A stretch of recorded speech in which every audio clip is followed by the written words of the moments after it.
तो cabinet mission when it had arrived 1946 and what was the mission of cabinet mission? Cabinet mission क्यों आया था? हाँ, तो कैबिनेट मिशन इसलिए आया था क्योंकि कैबिनेट मिशन ने क्या कहा था कि अब इंडिया को हमें क्या करना है? इंडिपेंडेंट करना है। जितना इंडिया को लूटना था, जितना धन संपदा लूटना था, उतना मैं लूट चुका, अब मुझे राज नहीं करना है और अब इंडिया को क्या करना है?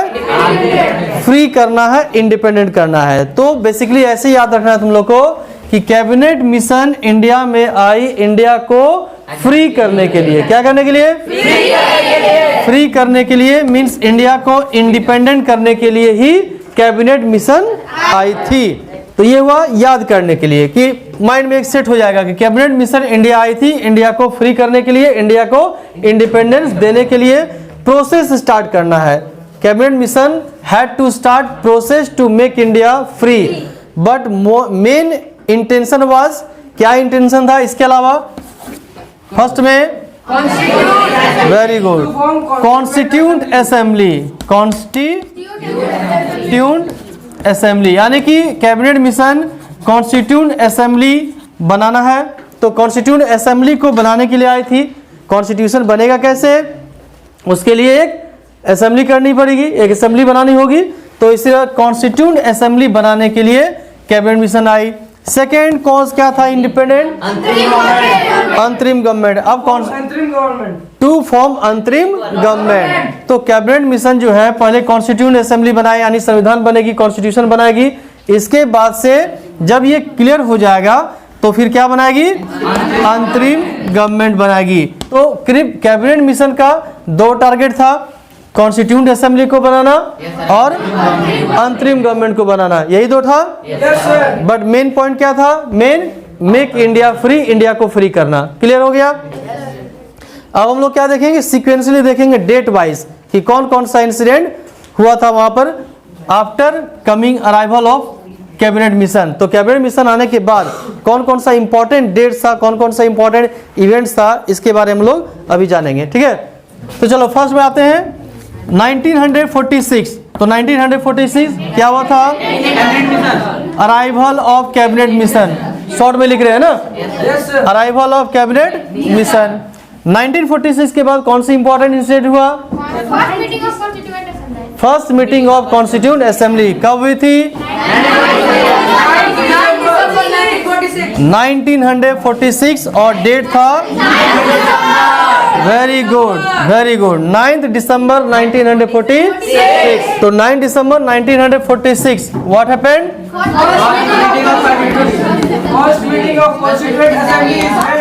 First meeting of constituent assembly 9 दिसंबर 1946 को कानून बनाने के लिए, संविधान बनाने के लिए पहली मीटिंग रखी गई। नेक्स्ट स्टेप क्या था? अब नेक्स्ट ईयर यानी कि 1947 में क्या हो गया? इंडिपेंडेंस। India became independent. तो 1946 first meeting of constituent assembly. Next year India independent हुआ। नेक्स्ट में 48 गैप हो गया। 49 कब? 49 उठ जाओ तुम। Which date? 26 नवंबर। तो 26 नवंबर तो 26 नवंबर 1949 को ये जो कॉन्स्टिट्यूशन था ये क्या हो गया? रेडी हो गई। कॉन्स्टिट्यूशन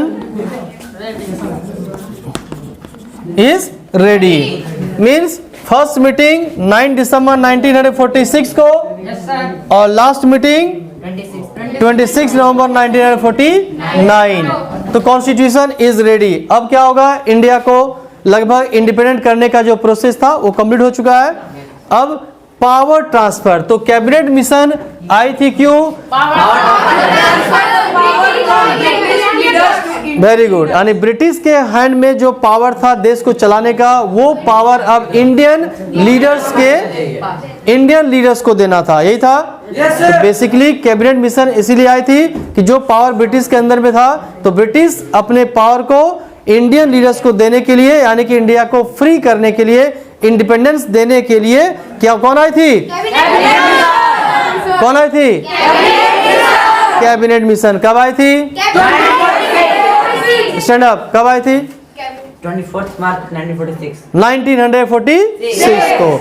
तो 1946 के बाद जो इंसिडेंट है इसके बारे में दिया हुआ। तो 1946 कैबिनेट मिशन, 1946 में ही first meeting of constituent assembly. Next year 1947 में India independent, India became independent. Next year क्या होगा? 1950। तो 1950 में क्या हो गया? India became republic. हाँ, 26 जनवरी। तो 26 जनवरी 1950 को India became Republic. Completed? Now last one 1952। Now keep quiet. तो नेक्स्ट ईयर 1952 को general election started, means the in 1952 first election was held, general election was held in India। तो आम चुनाव जो होता है, आम खाने वाला चुनाव नहीं, कौन कौन आम खाएगा वो नहीं, आम चुनाव, जनरल इलेक्शन, यानी जिसमें आम लोग, मतलब वो आम वाला आदमी नहीं, कॉमन पीपल जो है वो पार्टिसिपेट किए इलेक्शन में, और लोगों ने वोट देकर के पहली बार सरकार को बनाया, इंडिया को चलाने के लिए, देश को चलाने के लिए। That is known as general election. And general election was held in which year? 1952। तो वेरी इजी। तो ये 1946 के बाद से 1952 तक क्या क्या इंसिडेंट हुआ, ब्रीफली इसके बारे में दिया हुआ है। कि अब इसको क्या करना है? What you have to do right now? You have to write down in your copy. तो 2 या 3 बार प्रैक्टिस करो, 100% कंप्लीट हो जाएगा, क्योंकि practice makes a person perfect. तो प्रैक्टिस करना है, परफेक्ट हो जाओगे, और परफेक्ट हो जाओगे तो एग्जाम में कितना मार्क्स लाओगे? 80 आउट ऑफ 80। मिशन 80।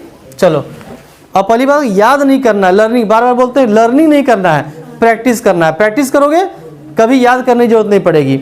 और प्रैक्टिस कैसे होगा? प्रैक्टिस 2 चीज से ज्यादा होगा। पहला क्या है? डिस्कशन। पहले हम लोग क्या करते हैं? लिखना शुरू करते हैं ना, राइटिंग शुरू करते हैं। वेरी बैड हैबिट, लिखना बिल्कुल भूल जाओ। पहला स्टेप होता है स्पीकिंग, बोलना। अब बोलने से पहले क्या करना है? सुनना। फर्स्ट वर्क है सुनना। कोई भी चीज को अच्छे तरीके से सुनो। लिसन, सुबोपली, पहले सुनो, फिर बोलो, फिर पढ़ो, और फिर लिखो। तो राइटिंग करनी है सुबोपली, सुनो, बोलो, पढ़ो और तब लिखो। ये है किसी भी चीज को जानने का, सीखने का तरीका, सबसे इजी पैटर्न में। वन टाइम में 50% तो हो सकता है। सपोज 50% नहीं हुआ, 20% तो हो जाएगा। 20 भी भूल जाओ, 10% तो होगा। यहाँ पर कितना डेट्स है? 1 2 3 4 5 6। 6 में हम 3 नहीं बता सकते हैं, 2 नहीं बता सकते हैं, 1 तो बता सकते हैं। 1 तो बता सकते हैं ना कि कैबिनेट मिशन क्यों आया था, बता सकते हैं कि नहीं? कैबिनेट मिशन क्यों आया था बता सकते हैं नहीं? क्यों आया था? Come here. आने के बाद कैबिनेट मिशन ने क्या किया? Stand up. You come here. Cabinet mission came India to make India free. After arrival of cabinet mission what steps were taken by cabinet mission? क्या स्टेप लिया गया, क्या किया उसने? He formed Constituent Assembly. And second one? Interim government. And form interim government. हाँ, very good. तो ऐसे ही तुम लोग को प्रैक्टिस करना है। आज तुम लोग 1 बताओगे, कल 2 बताओगे, 6 दिन में होगा। अब इतने तो नहीं है कि 6 डेज में हम 6 नहीं बता पाएंगे, हो जाएगा ना? और ऐसा होता नहीं है। तुम 2 दिन या 1 दिन इसको, अगर एक same day if you right 5 times 6 times easily with in a day you can complete it. एक दिन में तैयार होगा। एक दिन में तुम इसको 8 बार, 10 बार, 8 टाइम्स, 10 टाइम्स लिखो सेम टाइम। और उसके बाद क्या करना है? डिस्कस करना है। अपने फ्रेंड सर्कल के साथ क्या करना है? डिस्कस करना है। एक दूसरे से पूछो, एक दूसरे के साथ डिस्कस करो। बस लिखने की भी जरूरत नहीं पड़ेगी, तो ऑटोमेटिक तुमको याद हो जाएगा।